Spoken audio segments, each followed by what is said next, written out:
In 2025, the US-Canada relationship hit a breaking point. For decades, the two countries had enjoyed one of the world's most stable and prosperous partnerships, built on trust, open borders, and a shared economic vision. But that year, everything changed, almost overnight.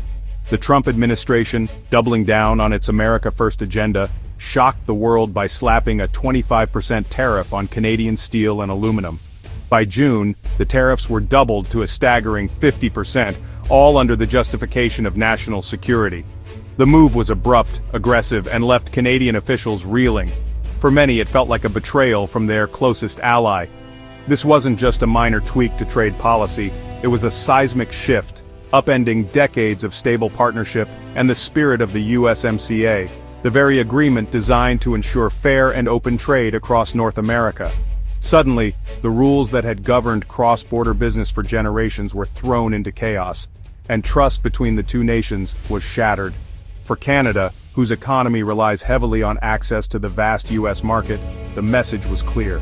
The old playbook no longer applied. Canadian businesses, from massive steel producers to small family-run factories, suddenly faced an uncertain future. The shockwaves rippled through Parliament, boardrooms, and factory floors alike. The tariffs threatened to unravel intricate supply chains that had taken decades to build, putting thousands of jobs at risk and jeopardizing billions in trade. Canadian companies were forced to make tough choices, either accept the new reality and absorb the losses, or fight back to defend their economic sovereignty. The stakes had never been higher. The White House's move set a dangerous precedent, signaling to the world that executive power could now override long-standing international agreements. Allies and rivals alike watched closely, wondering if any deal with the US was truly secure. The global trading system, already under strain, now faced a new and unpredictable threat. The stage was set for a confrontation with far-reaching consequences, not just for the US and Canada, but for the entire world. As tensions mounted and uncertainty grew, both nations braced for a trade war that would test the limits of their partnership and reshape the future of North American commerce. The tariffs hit hard, sending shockwaves through Canada's steel industry almost overnight. For decades, steel has been the backbone of many Canadian communities, providing stable jobs and supporting local economies. But with the sudden imposition of tariffs, everything changed in a matter of days. Plants that had once operated around the clock fell silent, their machinery stilled, and their lights dimmed. The sense of loss was palpable, as entire facilities that had been bustling with activity now stood empty and echoing. Exports to the US, which had accounted for the majority of Canadian steel sales, collapsed almost instantly. Mills that had relied on cross-border trade were left with unsold inventory piling up, and thousands of workers suddenly found themselves without a paycheck or a clear future. Basically, all our exports to the US have stopped, said François Desmarais of the Canadian Steel Producers Association. The industry, he explained, was facing an unprecedented crisis, with no easy solutions in sight. In March alone, nearly 1,000 jobs vanished, sending shockwaves through steel towns. For many families, these jobs weren't just a source of income, they were a source of pride and identity, passed down through generations. The psychological toll was immense. Workers faced daily uncertainty, and entire communities felt the pinch as local businesses lost customers. Restaurants, shops, and service providers all struggled as the ripple effects of the layoffs spread far beyond the factory gates.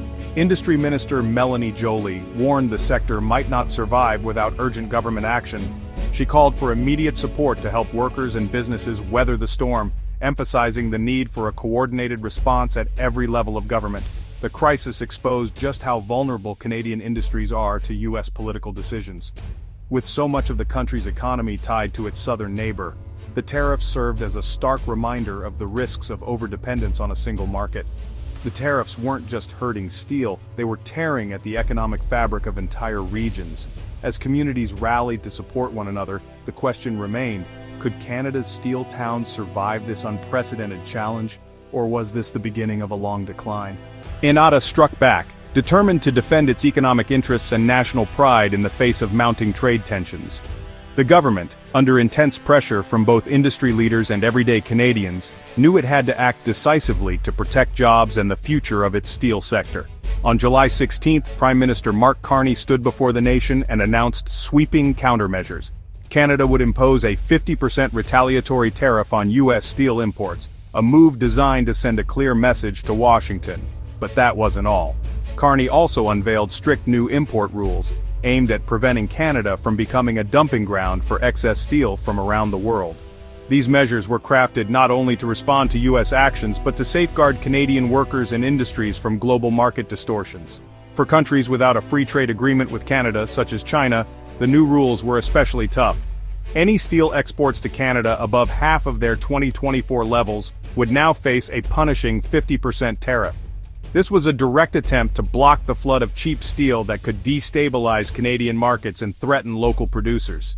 Even Canada's free trade partners weren't given a free pass. Their steel exports were capped at 2024 levels, and any shipments above that threshold would also be hit with steep tariffs. This approach was designed to ensure fairness, while still protecting the domestic industry from sudden surges in imports. The new tariff rate quota system was a delicate balancing act. It aimed to defend Canadian industry and jobs, while still honoring the country's commitments to its trading partners. By setting clear limits and consequences, Ottawa hoped to maintain stability in the market and avoid a full-blown trade war. Prime Minister Carney framed the move as essential for both national sovereignty and economic security. He argued that Canada could not allow its industries to be undermined by unfair practices or foreign policy decisions made elsewhere.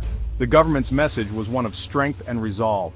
The goal was clear: to inflict reciprocal pain on the U.S., making it feel the consequences of its own tariffs, while at the same time shielding Canada from the global fallout of escalating trade disputes.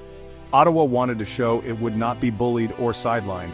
It was a high-stakes gamble, with risks for both the economy and Canada's international relationships. But for Ottawa, there seemed to be no real alternative. The stakes were simply too high to do nothing. In the end, Canada made it clear to the world and to its own citizens that it would not be a passive victim. Instead, it would stand up, fight back, and defend its interests on the global stage, no matter the cost. Washington didn't back down. Instead, it escalated. The Trump administration threatened a 35% tariff on a wide range of Canadian goods, from copper and dairy to pharmaceuticals and lumber, if Canada didn't reverse course by August 1st. These threats targeted key Canadian industries and risked blowing up the USMCA framework.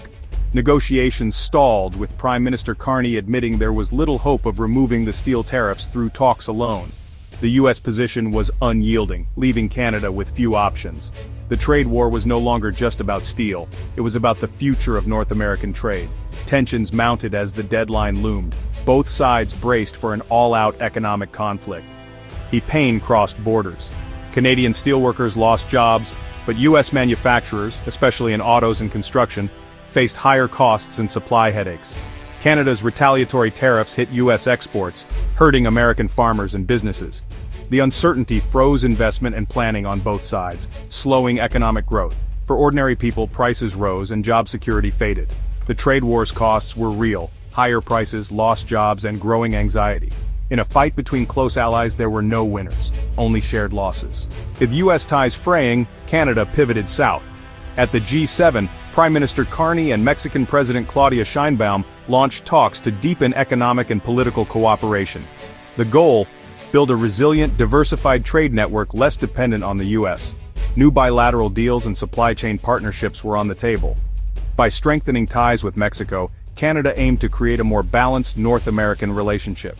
This shift marked a move away from the old US-centric model. Canada and Mexico weren't abandoning the US, but they were building a strategic counterweight. Canada's tough response won praise at home. The United Steelworkers Union called the quotas and tariffs a major win for workers. Industry leaders like Catherine Cobden of the Canadian Steel Producers Association said the measures were a lifeline, protecting mills from foreign steel surges. The government floated a Buy Canadian policy for infrastructure, aiming to create a stable internal market.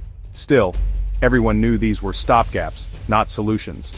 The real hope: enough leverage to bring the US back to the table and restore open trade.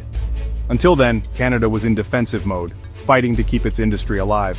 Key conflict wasn't just economic, it was political theater. President Trump's rhetoric painted Canada as an adversary, even floating the idea of annexation, stoking outrage north of the border. Unsubstantiated claims about Canada's border security further soured relations. Canadian leaders, in contrast, kept a measured tone, defending their actions as legal and necessary. The war of words hardened positions and made compromise harder. The dispute became a test of national pride as much as policy. In this battle, rhetoric mattered as much as tariffs. As the August 1st deadline neared, the future was uncertain. The worst case, a full-scale trade war, shattered supply chains and economic pain on both sides. A slim hope remained for a last-minute deal, but entrenched positions made compromise unlikely.